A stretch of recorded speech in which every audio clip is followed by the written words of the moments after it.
Is called principal value, is called, इसको मैंने बोला principal value, is called principal value of argument z, that is this principal value of argument of z is called principal argument. इसको क्या बोलेंगे हम? Principal argument, तो ये कहते हैं प्रिंसिपल आर्गुमेंट, ठीक है। And it is represented by capital A R G of z। तो प्रिंसिपल आर्गुमेंट को किससे रिप्रेजेंट करेंगे? Capital A small r g this, ठीक है। This is called principal argument, यानी कि प्रिंसिपल वैल्यू किसकी? इस आर्गुमेंट ऑफ z की प्रिंसिपल वैल्यू, जो कहां पे लाई करेगी? the value of argument of z belongs to -pi to pi is called principal value of argument z। तो आर्गुमेंट z की वो वैल्यू जो -pi और pi के बीच में बिलोंग करते हैं उसी को बोलते हैं प्रिंसिपल आर्गुमेंट, यानी कि जो आर्गुमेंट ऑफ z है, दिस इम्प्लाइज जो ये आर्गुमेंट ऑफ z है, ये हमेशा इसकी जो वैल्यू कहां रहेगी? ये बिलोंग करेगी हमेशा -pi ओपन और pi क्लोज, इसमें बिलोंग करेगी, तो इसी वैल्यू को हम बोलते हैं प्रिंसिपल आर्गुमेंट। और ये यूनिक होता है, principal argument is always unique, आप नोट कर लेना कि principal argument is always unique, and यहां पर नोट करके लिख लेना principal argument of z is always unique. ये यूनिक होता है, यूनिक होता है।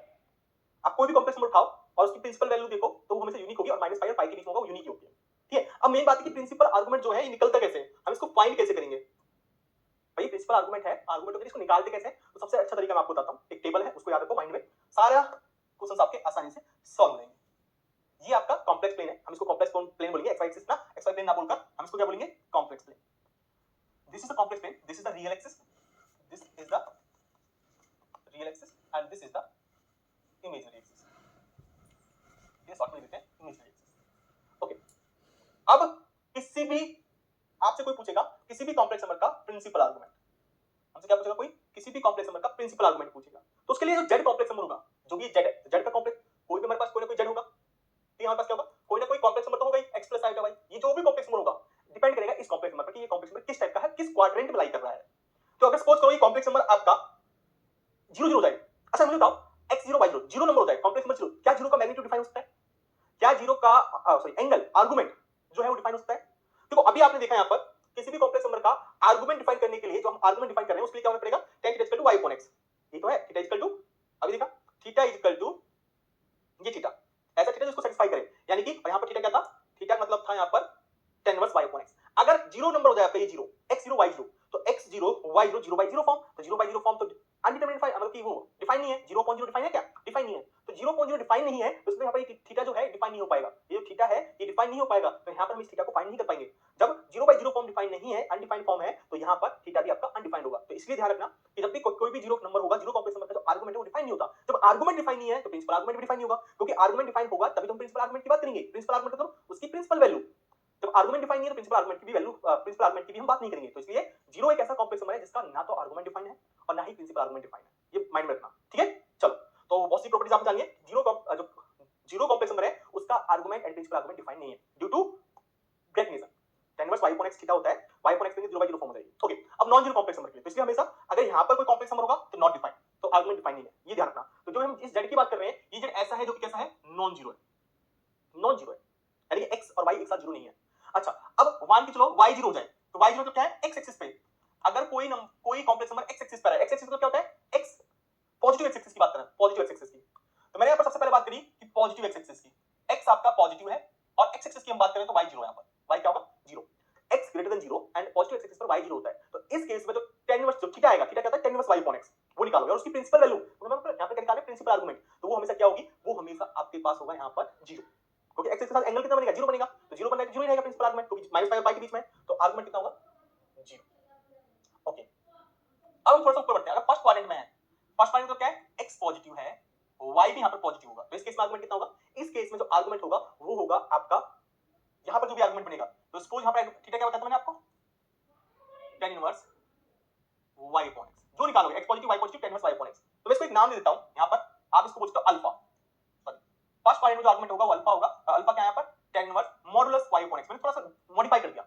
तो x पॉजिटिव है y पॉजिटिव है, तो इस मॉडुलस का कोई फर्क नहीं पड़ेगा, इस मॉडुलस का कोई फर्क नहीं पड़ेगा फर्स्ट क्वाड्रेंट में, क्योंकि x पॉजिटिव y पॉजिटिव, तो इसको हम हम अल्फा, अल्फा बोले तो tan inverse modulus y upon this is alpha. ठीक, मैं इसको लिख देता हूं, अल्फा नाम लिखता हूं यहां पर, अल्फा, जो भी आप निकालोगे इस तरीके से। अब बात करते हैं फर्स्ट क्वाड्रेंट घूमती है वो इस पर आ जाए, कहां पर है,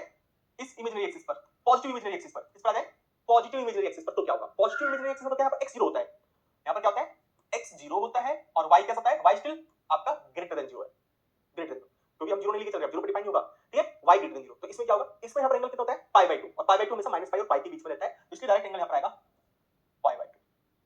ठीक है, यहां पर हमेशा प्रिंसिपल आर्गुमेंट कितना होगा π/2। जब पॉजिटिव एक्सिस होगा तो प्रिंसिपल आर्गुमेंट कितना होगा 0, और यहां पे बीच में होगा फर्स्ट क्वाड्रेंट में tan inverse y upon x बोलो या मॉडुलस y अपॉन x, एक ही बात है, हमने अल्फा का नाम दिया tan inverse modulus y upon x। अब बात करते हैं हम, अगर हमारा सेकंड क्वाड्रेंट में आर्गुमेंट हो तो क्या होगा, सेकंड क्वाड्रेंट में, तो सेकंड क्वाड्रेंट का मतलब क्या है, सेकंड क्वाड्रेंट का मतलब है आपका x नेगेटिव है और स्टिल y पॉजिटिव है, x तो नेगेटिव है यहां पर, क्योंकि x एक्सिस ये होगी, तो सेकंड क्वाड्रेंट में x नेगेटिव होता है और y पॉजिटिव होता है, तो इसकी हम बात करते हैं। तो यहां पर क्या होगा, जो भी आपका यहां पर निकालोगे, आप कैसे निकालोगे थीटा, वही तरीका tan inverse modulus y upon x। तो यहां पर जो भी आएगा, ये आपका जो भी आएगा, ये ठीक मॉडुलस करके निकालोगे यहां पर, क्योंकि यहां पर x नेगेटिव है तो मॉडुलस का फर्क पड़ेगा यहां पर, जो भी ये आएगा tan इनवर्स मॉडुलस, सॉरी, आप जो भी यहां पर tan inverse modulus y upon x करके, जो ये थीटा के बराबर, ठीक है, ये क्या है अल्फा, अल्फा के बराबर है, जो भी होगा इसमें क्या करोगे, पाई कर दो, पाई माइनस कर दो, पाई में से माइनस कर दोगे, क्या कर दोगे, पाई में से माइनस करोगे, ठीक है, जो भी आएगा पाई में से माइनस करोगे तो वो आपका हमेशा -π टू पाई के बीच में रहेगा, ये निकालो, ये ट्रिक है, आप ध्यान रखना। तो क्या होगा, पाई माइनस अल्फा, क्या होगा, पाई माइनस अल्फा, क्योंकि अल्फा किससे इक्वल है, tan inverse modulus y upon x, pi minus alpha. अब सेम इस पर आ जाए नेगेटिव एक्सिस पर, तो नेगेटिव एक्सिस यानी कि x नेगेटिव है, y कैसा है, y 0 है, भाई x एक्सिस पर, नेगेटिव एक्सिस पर y क्या होगा, 0 होगा, तो यहां पर क्या होगा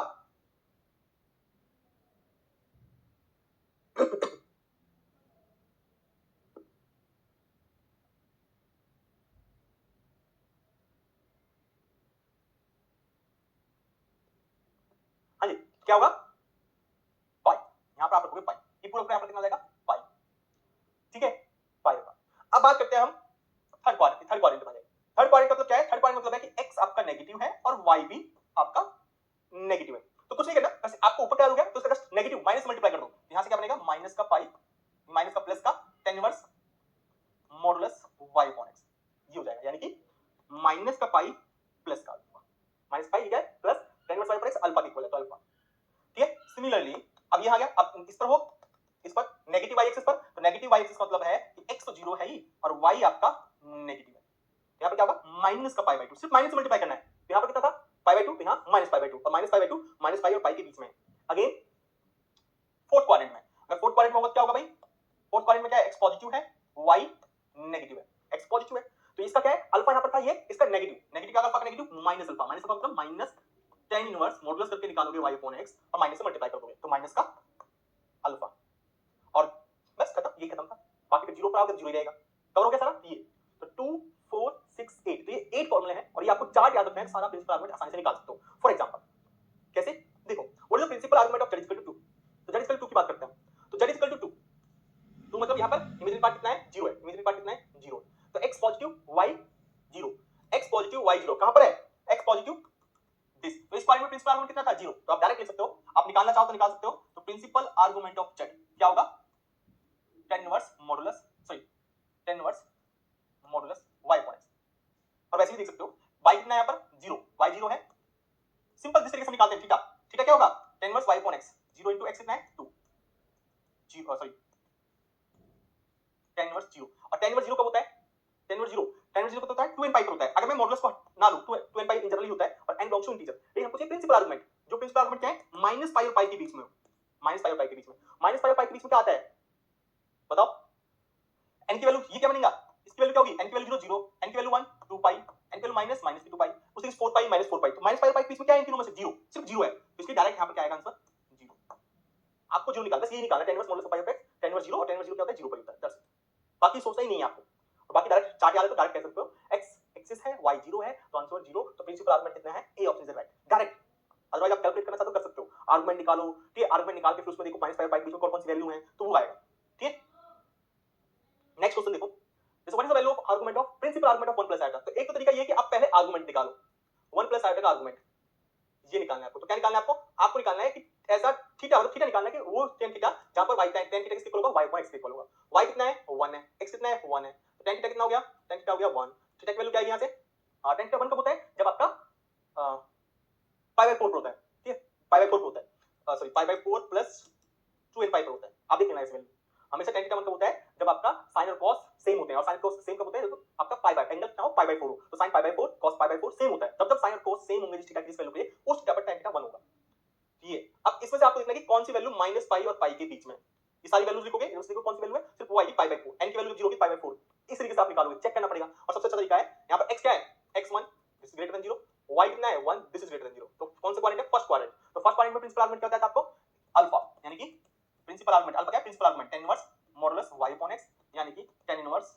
1 और 1 का होता है सिंपल, एक ही वैल्यू देखनी है आपको माइंड में आएगी, स्टार्टिंग के 0 से है ना पाई बाय 4, tan इनवर्स 1 का होता है पाई बाय 4, सिर्फ एक ही वैल्यू, और पाई बाय 4 हमेशा इसके बीच में है, इत्तेफाक से यहाँ पर भी पाई बाय 4 आपको आसानी से मिल गया था, लेकिन पाई बाय 4 होगा। चलो ये क्वेश्चन आसान है, और क्वेश्चन थोड़ा डिफिकल्ट करते हैं और देखते हैं। The value of -1 plus root 3 की प्रिंसिपल आर्गुमेंट, इसका प्रिंसिपल आर्गुमेंट देखना है, यानी प्रिंसिपल वैल्यू देखनी है। तो एक तो तरीका वही आर्गुमेंट निकालो, फिर चेक करो कि कौन कौन सी वैल्यू माइनस पाई और पाई के बीच में वो यूनिक होती है। मैंने आपको बोला था कि प्रिंसिपल आर्गुमेंट हमेशा यूनिक होता है, वो एक ही वैल्यू आएगी कोई ना कोई। और बाकी इसमें देखें x कितना है -1 जो कि क्या है नेगेटिव है, लेस देन 0, y क्या है √3 जो कि क्या है पॉजिटिव है, तो x नेगेटिव y पॉजिटिव। तो कौन से क्वाड्रेंट में होता है x नेगेटिव होता है थर्ड या फोर्थ क्वाड्रेंट में, सॉरी सेकंड या थर्ड में, लेकिन y पॉजिटिव, तो इसका मतलब सेकंड क्वाड्रेंट है। और सेकंड क्वाड्रेंट में आर्गुमेंट क्या था, पाई minus tan inverse modulus y upon x, यानी कि पाई माइनस अल्फा, ये था। तो अब आपको यही निकालना है, तो प्रिंसिपल जो आर्गुमेंट होगा -1 plus √3 iota by this trick pi minus tan inverse modulus y, y कितना है √3, x कितना है -1, pi minus tan inverse modulus की वजह से क्या आएगा ओनली √3, मॉडुलस अप्लाई करोगे ना, मॉडुलस √3 -1 रूट माइनस का √3 मॉडुलस की वजह से प्लस का √3 हो जाएगा, प्लस का √3, ठीक है, इस मॉडुलस को अप्लाई करोगे √3। अब आपको ये बताओ 0 से 90 के बीच में देखो कि आपका tan इनवर्स √3 कब, मतलब कि इसका तो क्या, इसको इस पर फोकस करो, मतलब कि आप ये देखो कि tan थीटा √3 कब होता है, ओके थीटा इक्वल क्या है tan इनवर्स √3, ये पाई को भूल जाते थे, tan थीटा √3 कब होता है, थीटा की किस वैल्यू के लिए tan थीटा √3 होता है, पाई बाय 6 के लिए, जब पाई थीटा पाई बाय 6 तो √3 आएगा, यानी कि थीटा tan इनवर्स √3 कब होता है, थीटा की वैल्यू क्या आएगी पाई बाय 6, तो tan इनवर्स √3 तो क्या है पाई बाय 6, तो पाई बाय 3 60 का होता है पाई बाय 3, ये पाई बाय 3 60, तो पाई बाय 3, तो pi minus pi by 3 2 pi by 3, ये सिंपलीफाई करो 2 पाई बाय 3, तो ये 2 पाई बाय 3 जो है वो आपका माइनस पाई और किसके बीच में है, माइनस पाई और पाई के बीच में है। अब देख सकते हो, निकाल के देखो उसी के बीच में आएगा। तो what is the value of argument this, I think options, let me check, I think option में गड़बड़ है कुछ ना कुछ, हां ऑप्शंस में ही गड़बड़ है, ठीक है, यहां पर जो ऑप्शन था ये 2 पाई बाय 3 था और ये -2 पाई बाय 3 था, ओके, तो ये तो ऑप्शन में से ट्रू हो जाएगा बी 2 पाई। इस तरीके से आपको प्रिंसिपल आर्गुमेंट निकालना है। तो ये चार्ट आपको याद रखना है, सारे क्वेश्चन आपके हो जाएंगे। तो आई होप आपको समझ में आएगा, बेसिक लेक्चर था, इंपॉर्टेंट था आपका पोलर फॉर्म और प्रिंसिपल आर्गुमेंट निकालना। तो what is the complex number सभी को पता है, आप सभी जानते भी हो पहले से, बस मैंने आपको थोड़ा एक तरीके से रिवाइज कराया है। ज्योमेट्रिकल रिप्रेजेंटेशन, जिस तरीके से हम 2 डायमेंशन में जो ऑर्डर पेयर होता है, जो ऑर्डर पे एक पॉइंट होता है x, y, उसको किस तरीके से रिप्रेजेंट करते हैं, उसी तरीके से आप कॉम्प्लेक्स नंबर को रिप्रेजेंट करोगे, ठीक है। तो पोलर रिप्रेजेंटेशन क्या है वो आपको दिख गया, x r cos थीटा लेके चलोगे, y r sin थीटा लेके चलोगे, यहां पर थीटा क्या होता है, थीटा आपका होता है tan, जो ऐसा थीटा जो tan theta y upon x को सेटिस्फाई करता है, ये हो गया। आर्गुमेंट क्या होता है ये मैंने आपको बताया था, आर्गुमेंट आपका यूनिक नहीं होता, ध्यान रखना है, ठीक है। प्रिंसिपल आर्गुमेंट क्या होता है, आर्गुमेंट की प्रिंसिपल वैल्यू, और प्रिंसिपल वैल्यू मतलब क्या है, मतलब कि आर्गुमेंट की वो वैल्यू तो माइनस पाई और पाई के बीच में लाई करती है, और पाई हो सकती है माइनस पाई नहीं हो सकता वो, ये प्रिंसिपल आर्गुमेंट। और इसको निकालते कैसे उसके लिए चार्ट देखा, ठीक है। इसको एक बार अच्छे से रिवाइज कर लेना। मेन बहुत इंपॉर्टेंट क्वेश्चन जो बनते हैं वो बनता है प्रिंसिपल आर्गुमेंट पर, जो आप कॉम्प्लेक्स एनालिसिस के लिए थ्रू आउट यूज होंगे, और एक पोलर रिप्रेजेंटेशन, ये थ्रू आउट यूज होने वाले हैं आपके कॉम्प्लेक्स एनालिसिस के अंदर। तो ये चीज आपको आनी चाहिए कि किस तरीके से किसी कॉम्प्लेक्स नंबर को आप पोलर फॉर्म में किस तरीके से रिप्रेजेंट करते हो, और आपके उस कॉम्प्लेक्स नंबर का आर्गुमेंट यानी कि प्रिंसिपल आर्गुमेंट कैसे निकालते हो, प्रिंसिपल आर्गुमेंट कैसे निकालते हो और आर्गुमेंट तो निकाल ही लोगे, मेन ये चीज है, ठीक है। ये फर्स्ट लेक्चर है, इनको कर लेना, ये क्वेश्चंस आपका एज होमवर्क है। What is the value of argument -1 -2 3 पाई होता, इसको करके देखना, इसका आंसर जो आएगा, करेक्ट आंसर जो है वो है डी ऑप्शन, इसका करेक्ट आंसर क्या आएगा, डी ऑप्शन आएगा, आप चेक करके देखना, ठीक है। Let me cross verify, I think यही आएगा, आप देख सकते हो, मैं ऐसे करा दूंगा आपको, ठीक है। आप ट्राई करना, वैसे x नेगेटिव है y भी नेगेटिव है, यानी कि x negative y negative third quadrant में आएगा। और थर्ड क्वाड्रेंट में क्या था आपका प्रिंसिपल आर्गुमेंट, जब भी कोई z थर्ड क्वाड्रेंट में होता है तो वो होता है minus pi plus tan inverse y upon x, ठीक, ये होता है, ये आपको यहां पर करना है, ठीक है। इस फॉर्मूले का यूज करना, आपके पास आ जाएगा। चलो, तो देखो ये पहली क्लास थी, तो इसलिए मैंने थोड़ा स्लो करवाया, बेसिक्स करवाया, नेक्स्ट क्लास में हम थोड़ा एडवांस की तरफ ही चलेंगे, ठीक है। तो किसी को कोई प्रॉब्लम आती है, जैसे टेलीग्राम चैनल है, इसका लिंक, इसको स्कैन करके आप टेलीग्राम चैनल ज्वाइन कर सकते हो, है ना। तो इसको ज्वाइन कर लेना, आपको आसानी रहेगी, कोई भी आपका डाउट होता है, कोई भी क्वेरी होती है तो आप पूछ सकते हो, ओके। बात मिलते हैं नेक्स्ट लेक्चर में, this is from my side, तो आप इसको अच्छे से पढ़ लेना, समझ लेना, मिलते हैं नेक्स्ट लेक्चर में, तब तक पढ़ते रहिए और आगे बढ़ते रहिए। Thank you everyone, thank you.